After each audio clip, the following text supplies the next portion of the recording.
Hey everybody, it's Marissa. Thanks for coming back to see me. This is week 151, here to give you an update of what I've been up to. I'm still hanging in there. It's 30 days to the wedding and I'm super excited, but of course with all my excitement comes a lot of, stress and a lot of planning, and it's been a lot. This has been a very challenging time in my life, as I've described in many videos, prior to this one, so you all know where I'm at in this process. Hanging in there, just trying to recommit every day. It's the really only thing I can really stress is that this journey is not, it's not easy. First of all, it's not a piece of cake. Having gastric bypass surgery is not a free ticket, to easy street, and it's not like you lose weight and all of a sudden you're done and then like, ooh, never have to work hard again. You have to work hard every single day. Next month I am going to be 3 years post-op from Roux-en-Y gastric bypass surgery. I had my surgery on September 13th, 2010.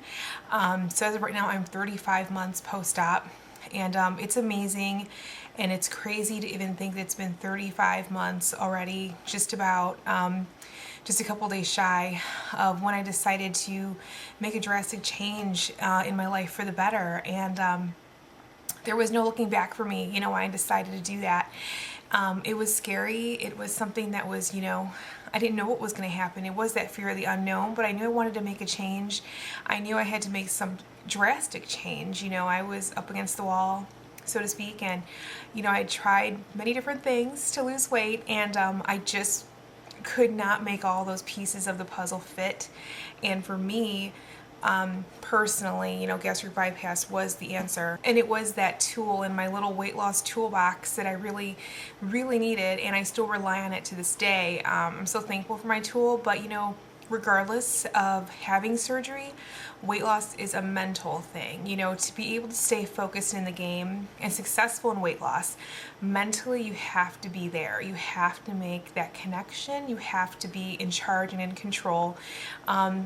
And that's really what I can say to a lot of people. If anybody's struggling, or if there's any newcomers, if you're wondering if you're gonna if you're thinking of having any kind of surgery or just starting a weight loss journey, my best advice is definitely get your mental health and your mental state in check, because that's probably where you're gonna find where it's gonna be the most challenging. The physical aspects of losing weight are difficult. The day in, day out is challenging. Of course it is. That's just a given, but the mental work involved, I never imagined 3 years ago just about that, how much mental work this would take day in and day out, because you're challenged constantly. I don't know if you're like me, you want to do everything to the T, you want to do everything the best you can do. I'm very type A.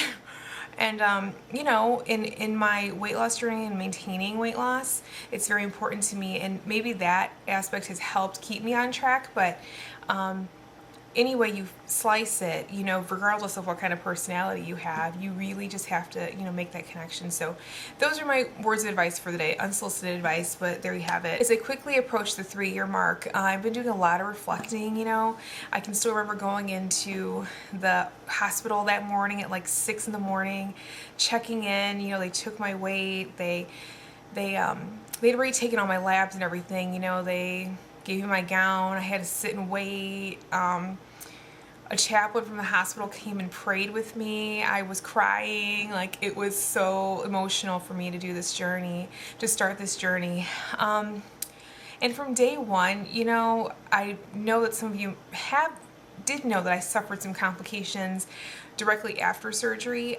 Being 374 pounds, I was not able to catch my breath and breathe on my own, which is quite scary after surgery. So they did put me on a ventilator for 16 hours. Here's a picture of me on the vent.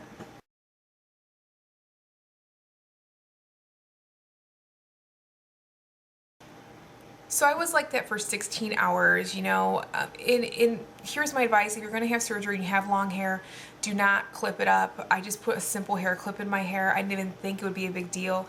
Rubber band, braid it, because they took out my hair clip and my hair was everywhere, and like no one had a hairband to just tie up my hair. So I was out of surgery, already kind of swollen, because they have to fill you with gas, I believe, or air to get in to do the surgery. I'm not really sure about that, the medical specifics of that, but I was very swollen. I was sweating. And then my hair was everywhere. So I'm in this bed, tied down. Don't forget, my hands are all strapped down because that's just as a precaution. So I didn't want to. So I didn't pull out my vent, which I wasn't going to. But they don't know. I could have been like spastic and try to take it out of my mouth. So they had my hands strapped down. So not only am I just out of surgery, have, you know, tubes coming out of every which way. I had an IV, I had a catheter, the vent, this thing strapped around my face, my hair is down, I'm sweating, I'm hot. I don't know, I just remember like people coming to see me and my parents, and the point I'm getting at is part of my reflection. I found this notebook that I even forgot existed.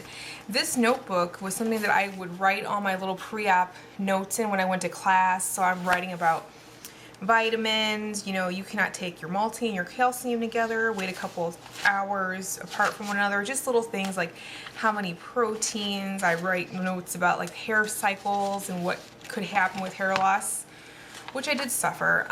Little tips, you know, sip your drink slowly. This is all post-op, directly post-op.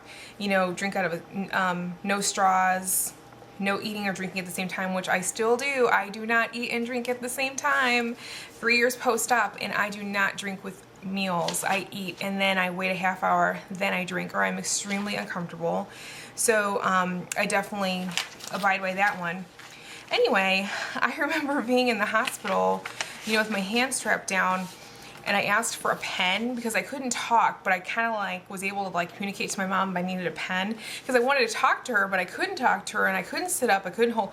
So like with one hand, I scribbled, "My stomach hurts." So like to see that, I was, you know, and then I had a couple other notes here that I wrote and I kept in this book. I'd like to just move my head facing the clock. My neck is getting stiff. And I did put a smiley face because I wanted to face the clock, because I wanted to be able to keep track of the time. Because they told me I would be there for at least, you know, overnight. And I remember just looking at the clock like, please hurry up. Or just playing a game with myself like, okay, once we get another hour down, you know, you're going to be that much closer. So it was like all these like mind games and challenges I kept telling myself. And then this one, could you please wipe the side of my mouth? Again, a smiley face. I guess I never lost my positivity, because with the vent and it was strapped, I was drooling. So, okay, so out of surgery, hair down, sweating, catheter IVs, and I'm drooling. So obviously I was the picture of glamour post-op. So, but I guess the question would be at this point, would I do it again? Yes. Absolutely. Was that worth it? Absolutely. I got a new life. I got a second chance. I got to press the reset button. I got to start over. I got to just really, really make a good stab at doing things correctly and valuing myself and my health. And I'm proud to say that I'm there. It's still hard.